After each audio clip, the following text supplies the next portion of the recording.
What is at the heart of real Christianity? Where can we find it? If it is to be a life lived, on what foundation must our faithful living be built?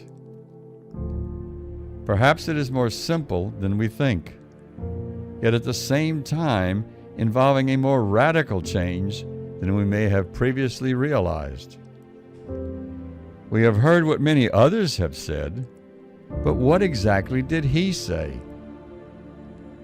Are there instructions to be found for something as simple as how we should pray? Christ followers are called to love the unlovable, choose peace over panic. We are called to focus on truth and trust.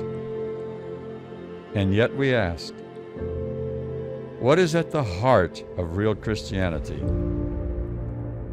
Those who have ears, let them hear, Jesus said. And so, in humility, we lean in. In hope, we listen. In faith, we ask. Jesus, would you teach us once again?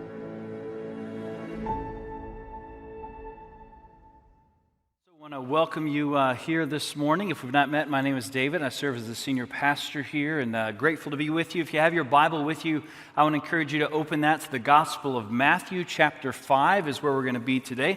First book of the New Testament as we begin this new season together. And I want you to know it is really good to be home here with you. We've been gone for several weeks, so I ask for your grace this morning. If you don't know, pastors do get rusty.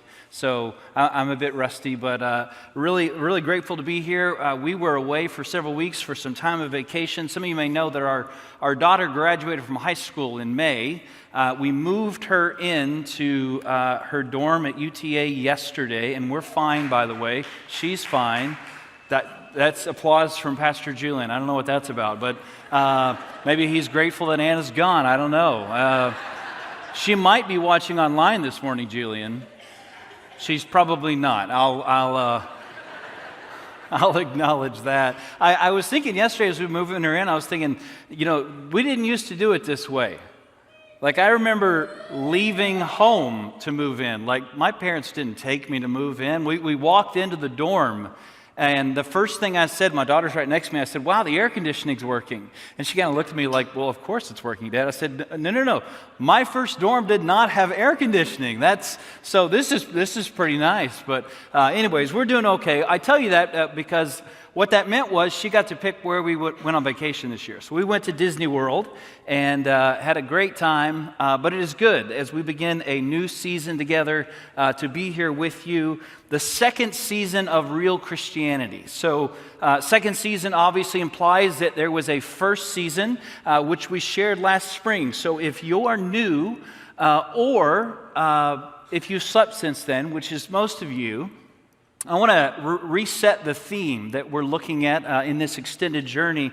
But at first, I also want to say a word about what is the source for this long journey that we're on as we look at real Christianity. Some of you may know that Methodism was started by an 18th century Anglican priest named John Wesley.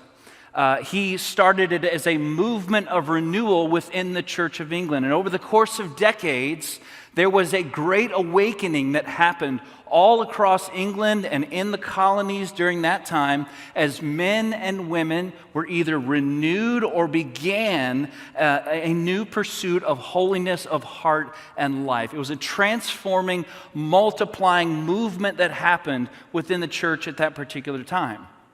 And one of the ways that Wesley supported and fueled this new movement was by multiplying the number of messengers. He would send out lay pastors, those who hadn't received formal training, and so to equip them, he sent with them what we now know as the 44 standard sermons of John Wesley. And those sermons that he supplied for them to share with people were centered around three very basic themes. The first becoming a Christian. That was kind of the first section. The second, being a Christian. And the third, remaining a Christian. And so we are following that same model, that same outline. Season 1, which we shared in the spring, was all about becoming a Christian. The season that begins today, this second season, is all about being a Christian. And in the spring, we'll do season 3, which is all about remaining a Christian. Now, we're going to do this in the old-fashioned way, which means there'll be one episode a week. Okay?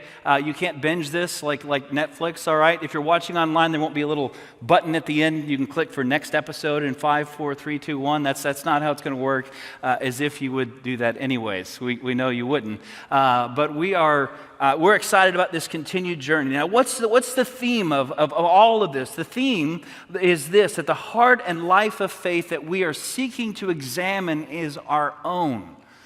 We are going through this journey asking these questions like, what is at the heart of real Christianity, out of a deep sense that God is challenging us to lean in and discover how God might be moving us and helping us understand what it means to live in a deeper relationship with Him, to live with an increased sense of faithfulness in our daily living, to have a greater understanding of what Christianity is all about and what it means to live as a follower of Jesus. So again, becoming a Christian, being a Christian, remaining a Christian, the whole middle chapter of Wesley's sermons, 13 sermons, were actually dedicated to what is printed on 4 pages in my Bible. Matthew chapter 5, Matthew chapter 6, Matthew chapter 7. Which, as you may know, is commonly referred to as the Sermon on the Mount. This is the most extended teaching of Jesus. And Wesley's thinking was simply this, that if you want to understand what it means to be a Christian, there's no better teacher than Jesus.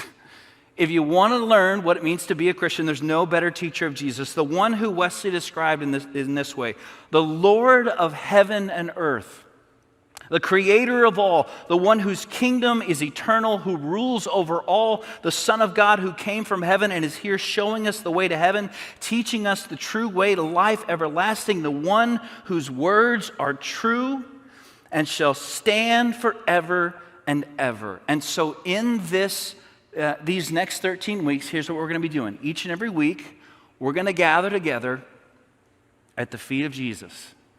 And we are gathered with this posture of asking, Jesus, would you teach us once again what is really at the heart of real Christianity?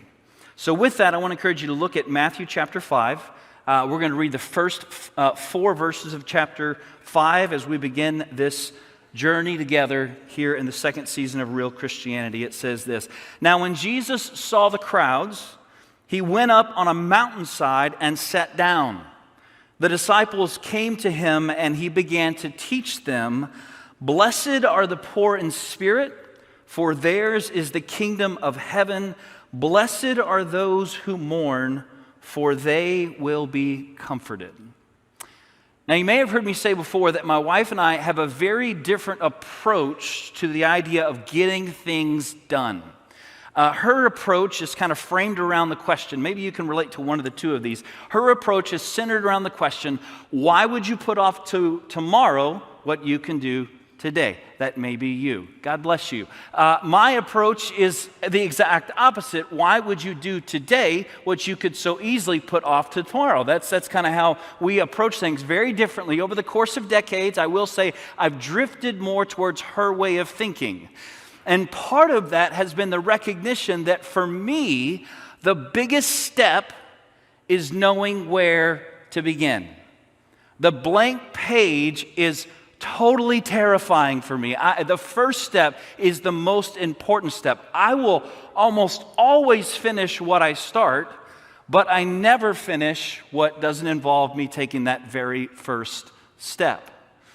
So far in the Gospel of Matthew, some important things have happened. Some critical things have happened. First, we've read about that Jesus was born. Okay? That's the first 2 chapters. Jesus was born, Matthew 1, chapter 1 and chapter 2. In chapter 3, Jesus is baptized by John the Baptist. And following his baptism, he is led by the Spirit, Matthew says, out in the wilderness to be tempted by Satan. After his time of temptation, the beginning of chapter 4, the ministry of Jesus begins. He begins preaching in all the synagogues surrounding the Sea of Galilee. He's healing. He's proclaiming, as Matthew describes, the good news about the kingdom. And as the word spreads, the crowds begin to grow to the point where we get to chapter 5, and Jesus, seeing the large crowds, finds a spot on a mountainside, a natural amphitheater, where the large crowds who had gathered could hear him teach. And Jesus begins this extended teaching. He begins it with a blessing. Jesus begins with blessing. Now, this is what preachers call this. This is called the hook, okay? This is the moment where you seek to convey to people that what you want to communicate to them is worth hearing. You want to somehow grab their attention so that they will have the sense that what you're about to share is something that is worth their time, something that they want to lean in and hear more about. This is the hook that Jesus offers. He begins with blessing. He begins by offering a word of blessing. And what I want to contend with you today is this, that the beginning of his message is where being a Christian begins. The beginning of his message is where being a Christian begins. So to what you've already heard and how Wesley described who is teaching here, I want to remind you of how the Gospel of John begins. John begins very differently from Matthew, Mark, or Luke. He begins in this way. He says, in the beginning was the Word. The Word is the way that John refers to Jesus. And the Word was with God, and the Word was God. Though he was with God in the beginning. Through him all things were made. Without him nothing was made that has been made. In him was life, and that life was the light of all mankind. The light shines in the darkness, and the darkness has not overcome it. And in verse 14, this is how John describes Jesus. He describes him as the Word that became flesh and made his dwelling among us. Jesus was God in the flesh who made a home here with us. In verse 18, he says this, no one has ever seen God, but the one and only Son, who is himself God and is in closest relationship with the Father, has made him known. In other words, Jesus is the image of the invisible God. Jesus comes to reveal the heart and character of God. And what is it that Jesus reveals? He reveals that unlike any other God, the only true and living God of Abraham, Isaac, and Jacob, the creator and sustainer of all things, the God who is most clearly seen in the life of the Son, who emptied himself of his glory in order to take on and be made in human likeness, the one who became flesh and made his dwelling among us, the God revealed in Jesus begins with blessing. He begins with blessing. Now, this section of his teaching, often referred to as the Beatitudes, which is from the Latin word for blessing, so it simply means the blessings. There's 8 of them. We're going to spend 3 weeks looking at each of them. But one of the ways that we misunderstand the Beatitudes is we think of the people that are referred to, or the situations that are referred to here, as being about 8 different groups of people. So we sort of imagine this like Jesus comes and he's teaching, and he sort of starts with an icebreaker, a get-to-know-you game. And he says, okay, if you're poor in spirit, come over here with Peter, okay? Anyone who's mourning right now, come see my friend Andrew, introduce yourselves, tell him what's going on in your life. We see these as 8 separate and distinct groups of people rather than the qualities that would define all of those who would choose to follow him. Which is a radical way of thinking about it when you look at how Jesus describes those who receive these words of blessing. They are not the things that we would aspire to. They are not what we would personally encourage others to pursue in their life. And so we are immediately faced with this question as Jesus begins with the word of blessing. We're faced with the question, what in the world is valuable in these? Beginning first with being poor in spirit and being one who mourns. We would more easily, more likely think of the word blessing as like going on vacation to Disney World, right? That's what we would think of blessing. You have been blessed to have the resources to take your family to go to Disney World, which we've been a part of that kind of experience several times. For our wedding, my in-laws, because we had no money, that's what they gave us as a wedding present. They gave us a trip, and we chose to go to Disney World. We had no money, and so they blessed us with that. Again, right, that's how we would normally use the word. You've been blessed with this gift. You've been given something. But having gone there for our honeymoon and with our kids a few times, here's what I have personally observed. If you've had this experience, maybe have you as well. That there are people who are actually quite miserable within the experience of the blessing of being at the happiest place on earth, okay? Really quite miserable in the middle of that experience. You can see in real time the gap between expectation and reality, right? There is this expectation it will be this. The reality is quite different than what that person had imagined. You can see parents thinking in their minds. I mean, the mouse is turning on the wheel. You know what's going through their minds. They want to say to their child, "Don't you know how much money I spent on us being here?" And there are even some who, like me, might find themselves saying out loud, "Do you know how much money I spent for us to be here, to have this experience? I don't care that you're tired. I don't care that you're hungry. I will buy you the $15 chicken nugget meal, but you're going to have fun right now. You're going to enjoy this ride." People who are quite miserable in the middle of a blessing, what we think of as a blessing of being at a place like that. This is the most controversial thing I'm going to say all day. But I believe it firmly, and I want you to know it because it may be a blessing to someone here today. If your child needs a stroller, don't go to Disney World. You will be miserable. There will be crying involved, but not the mourning that Jesus speaks about here. It'll be a different kind of crying that you will have to deal with. Again, what we would normally think of as a blessing, but there is a gap between expectation and experience. Think about this for a moment.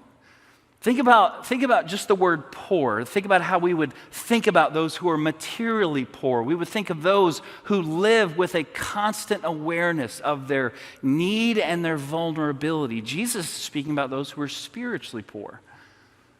What does it mean to be spiritually poor? Well, it is this same sense of vulnerability. It is this same awareness of desperate need. The poor in spirit are those who recognize that they are utterly helpless, that they live with an overwhelming hopelessness, total brokenness, an understanding of their own brokenness and the brokenness of the world in which they live. Those who recognize that there is a constant gap between their expectation and experience. And to those who are poor in spirit, Jesus speaks blessing. To those who recognize the gap between their expectation and experience, to those who recognize that they are utterly helpless and hopeless in saving themselves and making their life what they want it to be, those who have an awareness of the brokenness of their life and the brokenness of the world, they are met, Jesus says, with blessing. In the place that we least expect it, Jesus speaks blessing. This is the radical claim of Jesus. Right off the top, here's the hook. Walking into loneliness is when it is most evident that we are not alone. It is in fully embracing our heartbreak that we encounter the only one who can heal the human heart. When we are finally and fully persuaded that we cannot save ourselves, we find the one who has come to save us. In the place where we see and we truly understand our spiritual bankruptcy, Jesus speaks a word of divine blessing. That it is only in our worst condition that we truly understand unconditional love. Here's how John Wesley said it in his sermon on this passage: that the foundation of all is poverty of spirit. The foundation of all is poverty of spirit, which actually connects directly with one of the most famous stories in the Bible. You find it in Luke chapter 15. And it follows two stories that Jesus tells about lost things.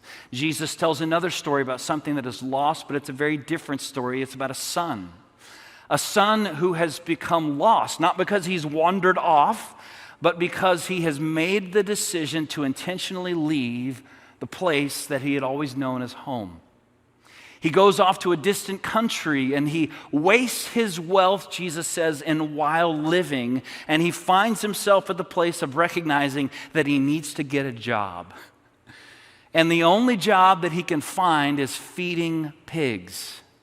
And so he goes about doing that work because he has no other hope, he has no other chance, he has no other way to support himself. He's wasted all the resources that he had. He finds himself in this work of feeding the pigs until one day he has this moment of recognition. As he is providing the food to the pigs, he recognizes the light bulb goes off. He hits rock bottom because he sees that the food that he is providing for the pigs is better than the food that he is able to provide for himself. And when he hits rock bottom, when he has that moment when the light bulb goes off and he recognizes his desperation, his condition, he finds himself thinking this: I know I can never go home. I know there's no way in the world that my father would ever let me return to the person I once was as his son. But the servants in my father's house, they're eating better than this. So maybe his greatest hope was that maybe his father would have mercy on him and would allow him to become a servant in his father's house. And so he begins the long journey home. And all the way home, he's practicing his speech. Maybe you've done this at some point in your life before.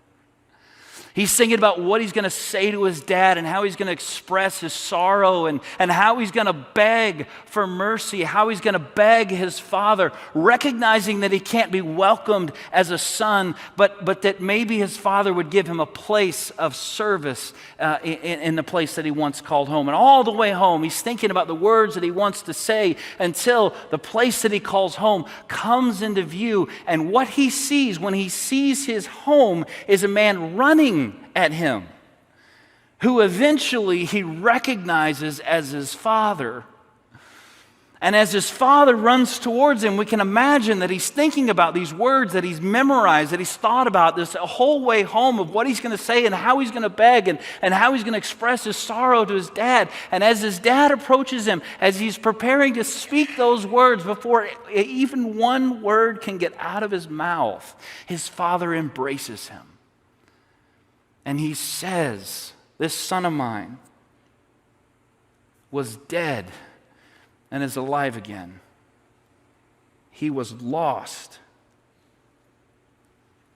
and is now found. His greatest hope was that his father would have enough mercy to welcome him as a servant He had no expectation that he would be celebrated as a son. The poor in spirit are those who approach the Father with a sense of crying out for mercy. And Jesus, the image of the invisible God, the creator and sustainer of all things, the only living and true God of Abraham, Isaac, and Jacob, Jesus, the Lord of heaven and earth, the Son of God who came from heaven and is here showing us the way to heaven, the one whose words are true and shall stand forever and ever. What Jesus reveals to us is that in that place of crying out for mercy, we hear a word of divine blessing. Jesus begins with blessing. And the beginning of the message that we read here is where being a Christian really begins. This morning, Pastor Jan sent me a screenshot of, some of you may read this devotional, My Utmost for His Highest by Oswald Chambers. She read a devotional this morning. I was finishing the sermon, so I want you to know, she's the spiritual one, not me. I was procrastinating, as I mentioned earlier.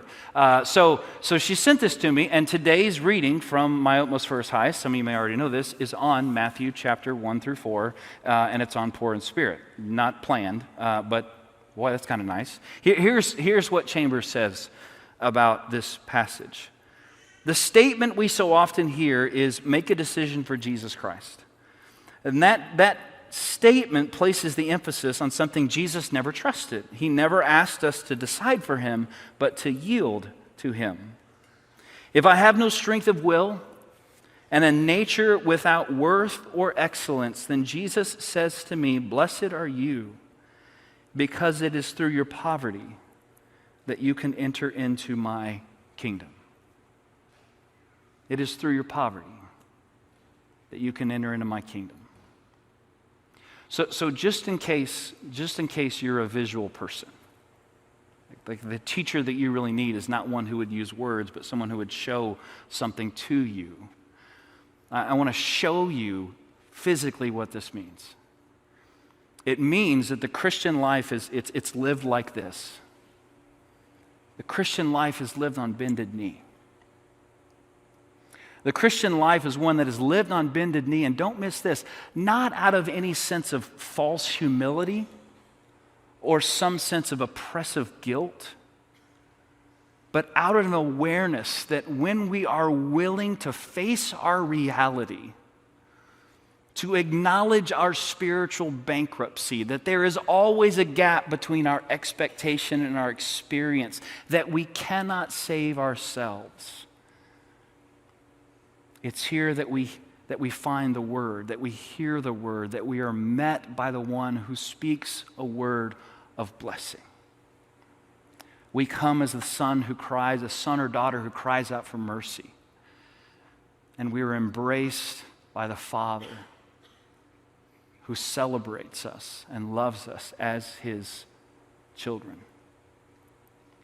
And today I wonder if maybe you find yourself at times doing the same thing I do, which is drifting away from this understanding of the Christian life.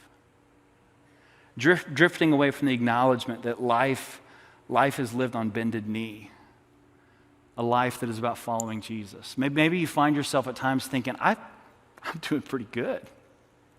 I've sort of figured this out right now. I think I'm going to be okay. Or maybe you're at the place where, as you think about the Christian life, you've thought about a relationship with Jesus as someone who might offer you a helping hand, but not the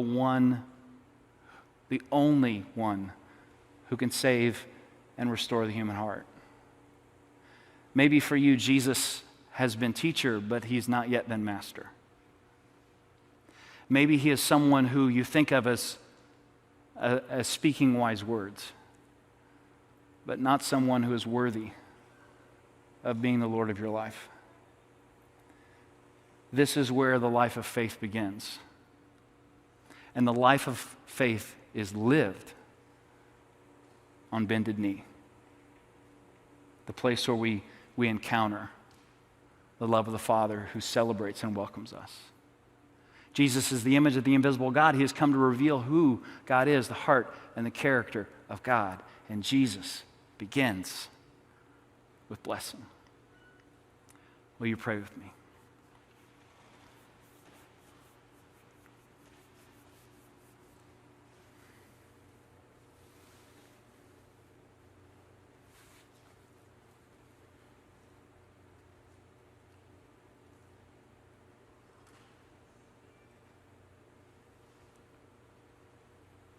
Jesus, we acknowledge that sometimes the words that you emptied yourself, that you became nothing, that you took on human likeness, that you became flesh and blood and moved into the neighborhood, that sometimes, Lord, those are only words. That we forget the magnitude of that meaning. We lose sight of the fact, Lord, that we all share a common experience. And in that place, Lord, sometimes we just need to stop and confess, I'm a mess. And Lord, for anyone who might find themselves at that place this morning, I not only ask, Lord, that you will do what I know you will to meet them in that place with your embrace, the words of blessing and hope that we find at the end of our rope when we hit rock bottom and we have nothing left to do but mourn over the bankruptcy of our life. But for those, Lord, who find that, would you also encourage them with the word that they're surrounded by people who would say, I'm a mess too. We need you, Jesus, for more than just a helping hand. We need you for everything.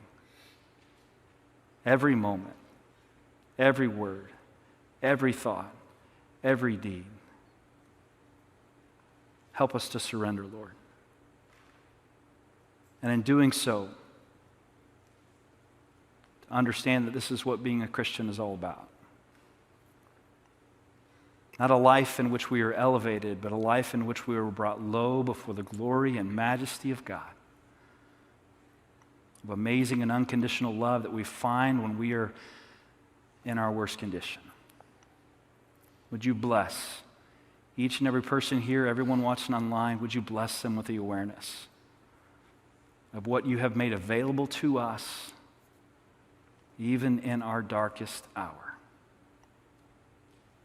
And all these things we pray in the name of the Father who welcomes us, the Son who has saved us, and the Spirit that gives us life. Amen.